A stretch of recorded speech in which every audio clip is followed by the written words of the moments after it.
Um dos maiores engenheiros brasileiros da época do Império foi um engenheiro militar negro formado na Escola Militar da Praia Vermelha, que deu origem ao Instituto Militar de Engenharia. Um homem que entrou para a história como um engenheiro, militar e um grande lutador nas causas abolicionistas. Introduziu técnicas inovadoras de engenharia no século XIX, um personagem que merece ser lembrado. Seu nome, André Rebouças, e ele fez história ao lado do irmão, também engenheiro. Túnel Rebouças, Rio de Janeiro. Muita gente que passa pelos seus 2.800 metros não sabe quem foi o Rebouças, que deu nome à obra. Na verdade, são dois Rebouças homenageados, André Rebouças e o irmão Antônio. De acordo com a Prefeitura do Rio de Janeiro, o túnel no sentido da Lagoa ao Rio Comprido se chama Antônio Rebouças. André Rebouças é o sentido contrário, do Rio Comprido à Lagoa. Mas quem foram eles? Para saber, temos que voltar ao tempo do Império. Negros e filhos de uma família baiana de poucos recursos, os irmãos Rebouças nasceram um em 1838 e o outro um ano depois. Eles se mudaram para o Rio de Janeiro ainda crianças com a família. André vem de uma família, de um homem de uma visão aberta, tão aberta, que conseguiu exercer o direito na Bahia, onde o direito sempre foi muito bem avaliado, sem ter feito o curso. Só pelo prestígio que ele, o Antônio, o pai, tinha junto à época, sendo um mulato, filho de um português, alfaiate, e de uma escrava alforriada. André e Antônio estudaram no Colégio Militar e se formaram na Escola Politécnica da cidade. Completaram seus estudos na Escola Militar da Praia Vermelha, em 1859, e se formaram engenheiros militares.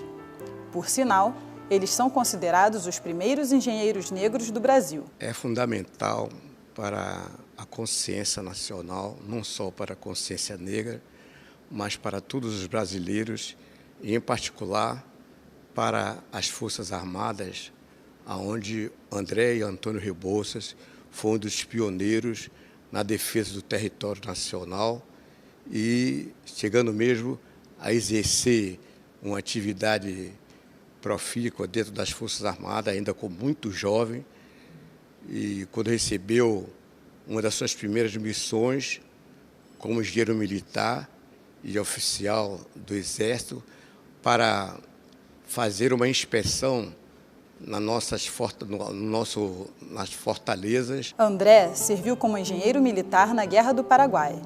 Foi o autor de projetos como o dos portos do Maranhão, do Rio Grande do Norte e do Rio de Janeiro. Depois, passou a desenvolver projetos com seu irmão Antônio, que foi responsável pela construção da subida da Serra do Mar, no Paraná, e das docas da Alfândega do Rio de Janeiro. Antônio foi também o idealizador da ferrovia Curitiba-Paranaguá, um dos marcos da engenharia nacional. Mas ele não chegou a realizá-la, porque morreu em 1874, aos 34 anos. André sempre esteve à frente da luta abolicionista. Ajudou na criação da Sociedade Brasileira contra a Escravidão ao lado de grandes nomes, como Joaquim Nabuco e José do Patrocínio. E teve intensa participação na campanha abolicionista. O símbolo que ele constitui junto a essa elite que resolve se bater pela abolição da escravatura é uma imagem muito importante, porque é uma imagem de uma pessoa formada, de uma pessoa de grande valor intelectual e de grande competência no exercício da sua profissão. Isso é importante porque, naquela época, como hoje, reinavam os preconceitos que diziam que os negros não seriam capazes de certos tipos de conhecimentos. André Rebouças também foi membro do Clube de Engenharia, que está fazendo uma homenagem aos irmãos no espaço do museu. Com destaque para André, que foi sócio do clube, fundador da biblioteca e o primeiro responsável por ela. Isso em 1884. A bibliotecária atual do Clube de Engenharia, por sinal, é uma admiradora de André Rebouças.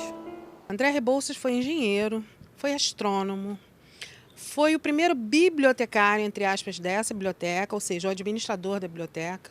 Foi poeta. André Rebouças foi o máximo no Brasil do século XVIII. Ela gosta tanto de André Rebouças que está fazendo uma dissertação de mestrado sobre ele.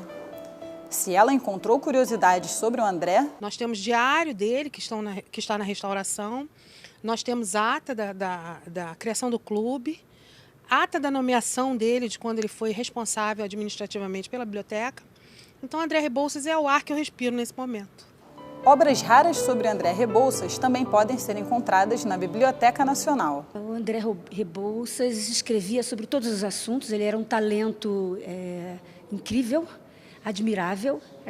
Então você vai encontrar obras de engenharia como obras de cunho social, de caráter político, sobre estradas, ferrovias, navegação, mas sempre com uma ênfase. Todo o texto dele, mesmo o texto científico, tinha um caráter, uma abordagem bastante social, né? Ele tinha uma preocupação muito grande com o conforto, com a condição humana.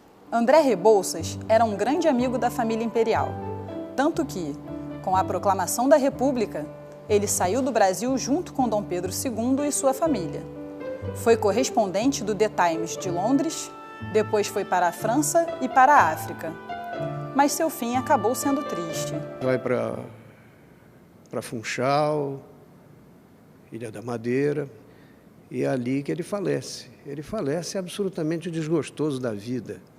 Ele se suicidou, lançando-se de um penhasco que ficava à frente do hotel onde ele residia, já com muitas dificuldades financeiras.